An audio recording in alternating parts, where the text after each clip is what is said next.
Bon, avant que la vidéo commence, je vais vous expliquer ce qui s'est passé il y a à peu près 2-3 semaines. J'étais sur YouTube. Regardez sur quelle chaîne j'étais. J'étais sur la chaîne de Techness. Pour ceux qui le connaissent pas, j'ai déjà présenté son setup dans une émission setup. Il a une chaîne YouTube Tech où il parle beaucoup de setup et il adore le RGB. Du coup, j'adore son contenu. Je regardais un petit peu ce qui se passait sur sa chaîne et j'ai vu la vidéo Mon Setup 2021. J'ai cliqué dessus, j'ai regardé et regardez sur quoi je suis tombé. Vous allez repérer tout de suite l'élément qui a flashé à mes yeux. Voilà, regardez ce siège gamer RGB qu'il a dans son setup. Alors, il y a beaucoup d'RGB dans son setup, mais le siège gamer, je connaissais pas. Et quand j'ai vu ça, je me suis dit, il faut absolument que j'en commande un pour vous le présenter sur la chaîne. Regardez du coup ce que j'ai commandé. J'ai commandé ce siège. Donc c'est un siège de la marque Intei qui vaut 229 €. Donc je me suis dit tiens, c'est pas si cher que ça rentre dans le budget de pas mal de personnes. J'ai quand même un petit peu peur sur la qualité, mais j'ai craqué, j'ai commandé le siège, regardez, il est juste là. Voilà donc le siège. Donc cette vidéo, ça va être très simple. Je vais déballer le siège, je vais le monter, je vais le tester, je vais vous montrer le RGB. Je vous parlerai aussi de la qualité, si selon moi c'est un siège de bonne qualité ou pas. J'ai quand même très peur pour la qualité, surtout vu le prix du siège. Sachez que c'est pas le seul siège RGB qui existe, il y en a un autre mais qui n'est pas encore disponible à la vente en France. C'est le ROG Chariot de chez Asus. Qui lui a du RGB, par contre, il sera pas disponible au même prix. Je crois qu'il est dans les 700-800 €, donc c'est clairement pas le même budget. Là, on est sur un budget qui peut concerner beaucoup de personnes. Je déballe ça, je le teste, je vous en donne mon avis, je vous montre les effets RGB. Comme d'habitude, si la vidéo vous plaît, n'oubliez pas le pouce bleu. Pensez à vous abonner si c'est pas déjà fait. Et on se retrouve tout de suite pour le timelapse du montage du siège gamer. Allez, c'est parti!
Alors ça y est, le siège est monté, j'ai pas eu de soucis particuliers au moment du montage, c'est un siège assez classique à monter. Je vous ai déjà testé le RGB, bon là vous l'avez peut-être pas encore vu dans la vidéo, mais attention, allumage du RGB dans 3, 2, 1, maintenant. Alors là j'ai mis un petit mode spécial, mais alors le mode full RGB, le voici. Autant vous dire que je trouve ça très joli, je trouve ça très joli. On a aussi des modes si on veut avoir une seule couleur, genre là rouge, vert, bleu, jaune, cyan et violet on va dire. À côté de ça, on a aussi donc le mode automatique où on peut augmenter la vitesse pour que ça aille encore plus vite, ou on peut la ralentir. On peut baisser la luminosité et augmenter la luminosité. Et ensuite, on a différents modes automatiques. Vous voyez, là, je l'ai fait défiler. En voilà un autre. Encore un autre. Encore un autre. Encore un autre. Voilà, bon, vous avez plein de modes différents. Donc voilà, pas mal de modes automatiques assez jolis, avec des modes où on a différentes couleurs. On va vraiment pouvoir personnaliser ça comme on veut. En soi, je trouve le concept pas mal. Le RGB, je m'attendais pas à ce que ce soit aussi flashy. Je pensais que ça allait pas faire beaucoup d'éclairage, mais au final, bon, je trouve ça assez réussi. Tac. Hop. Je vous afficherai des petits plans d'illustration, mais pour ceux qui se demandent comment ça fonctionne, vous avez donc ici une petite poche à l'arrière avec un câble USB. Je vous montre. Alors moi, pour pas m'embêter, je l'ai branché directement sur une petite batterie externe. Ça me permet d'avoir le truc 100% autonome sans avoir un câble qui pend. Je vous conseille de faire comme ça aussi. Mais en soi, vous pouvez techniquement le brancher sur le PC, mais ça permet de pas trop se déplacer avec le siège, donc c'est un peu compliqué.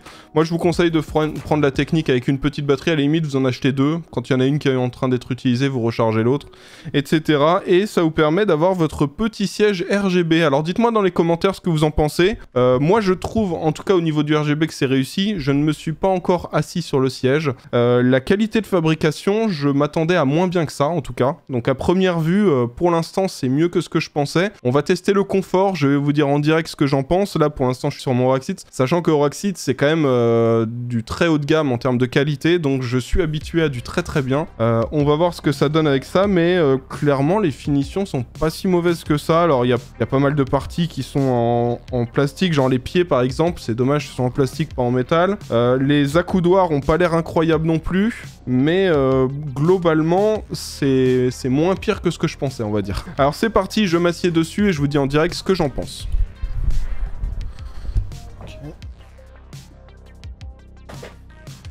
Alors comme vous le voyez, si vous êtes un petit peu trop costaud ou que vous mangez bien à la cantine comme moi, on verra pas le RGB hein, quand vous serez dans le siège. Donc c'est vraiment esthétique quand vous n'êtes pas dessus. Un petit peu dommage, ou alors c'est vraiment les personnes super fines où on va voir. En termes de confort, alors c'est un petit peu dur, mais c'est pas mauvais signe que ce soit un petit peu dur. C'est un petit peu comme les Noble Chairs par exemple qui sont un peu durs. Mais c'est bien que ce soit quand même assez ferme là où on s'assied. Le dossier est pas mal, même s'il est pas adapté à mon corps. On va dire que c'est plutôt pour des plus petits gabarits. Il nous annonce 130...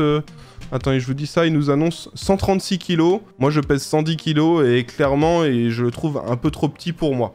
Au niveau de la hauteur, ça va. Donc moi, je fais 1m80, c'est très bien. Au niveau de la hauteur.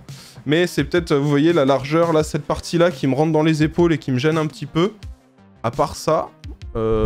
c'est très bien. Moi je trouve la qualité correcte. Alors on n'est clairement pas au niveau du Auraxit, hein, mais le Auraxit on est sur un siège à 450 €. Là, sachez que je juge le siège en tant que siège à 229 €. Pour un siège à 229 €, j'avais peur que le confort et la qualité soient moins bonnes, étant donné qu'on a du RGB, tout ça, et que c'est des coûts en plus. Mais en fin de compte, ça va. On va dire qu'on est à peu près dans la même qualité que les sièges habituels, dans les entre 200 et 250 €. Donc c'est correct. Alors c'est pas le top qualité, hein, mais bon, ça le fait à peu près.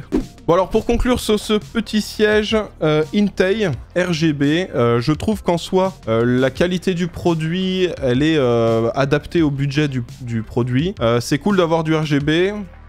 Pour mon gabarit, on le voit pas, donc c'est un petit peu dommage, il est caché, donc si vous êtes un petit peu trop large, c'est dommage, on verra pas bien le RGB. Pour ceux qui sont des petits gabarits, ce sera parfait. La qualité de fabrication en soi, ça va. Le confort... En soi, ça va, mais sachez que, en termes de qualité et de confort, on n'est pas sur ce qui se fait de mieux. C'est clairement très loin de ce que fait Auraxit, de ce que fait Noble Chair, par exemple. Mais voilà, tout le monde ne peut pas s'acheter un siège à 450, 500, 600 €. Ça, j'en suis conscient. Et ceux qui n'ont qu'un budget de 230 €, en soi, ça fera l'affaire. J'ai déjà testé beaucoup de sièges de bien moins bonne qualité pour le même prix, voire plus cher. Donc celui-ci, en soi, pour son positionnement tarifaire, c'est assez correct en termes de qualité et de confort. Et en plus, on a du RGB. Donc voilà, je trouve ça plutôt pas mal. Vous avez le lien en description pour ceux que ça intéresse. Si vous avez des questions concernant ce produit, n'hésitez pas. Est-ce que vous voulez que je vous le fasse gagner sur les réseaux sociaux? Est-ce que vous voulez que je l'intègre dans le prochain setup que j'offre à un abonné? Dites-moi tout ça et voilà, comme ça, ça fera plaisir à un abonné. On va se retrouver dans quelques jours pour une nouvelle vidéo. En attendant, portez-vous bien et je vous dis à bientôt.